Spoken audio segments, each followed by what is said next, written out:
এবার সাম্প্রতিক সময়ে বিএনপি প্রধানমন্ত্রী তারেক রহমান সরাসরি ঘোষণা করেছেন আওয়ামী লীগের নিষেধাজ্ঞা প্রত্যাহার করে আওয়ামী লীগকে সম্পূর্ণরূপে সক্রিয় ঘোষণা করা হলো। গতকাল সংসদে দেওয়া এক বক্তব্যে তিনি সরাসরি তুলে ধরেন বাংলাদেশের রাজনৈতিক ইতিহাসে আওয়ামী লীগ হচ্ছে এমন একটি দল যারা কিনা গত ৫১ বছর ধরে বাংলাদেশের স্বাধীনতার পক্ষে টিকে আছে। তারা চাইলে স্বাধীনতার সঙ্গে বেইমানি করতে পারত, কিন্তু সে সুযোগ তারা কখনো নেয় নাই। তাই আমাদের উচিত তাদের নিষেধাজ্ঞা প্রত্যাহার করে সম্পূর্ণরূপে সক্রিয় বা সচল করা প্রয়োজন। কারণ বাংলাদেশ গণতান্ত্রিক একটি দেশ, এই দেশে যদি গণতন্ত্রকে প্রতিষ্ঠিত করতে হয় তাহলে দুইটি বড় দলকে অবশ্যই প্রয়োজন, আর দুইটি বড় দলই রয়েছে বাংলাদেশে।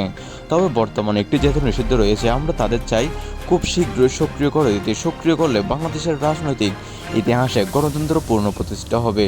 তার এর বক্তব্যের পরপর সামাজিক যোগাযোগ মাধ্যমে ব্যাপক উত্তেজনা ছড়িয়ে পড়েছে। অনেকে বলছেন তার এ বক্তব্য রাজনৈতিক প্লট উল্টে দিতে পারে।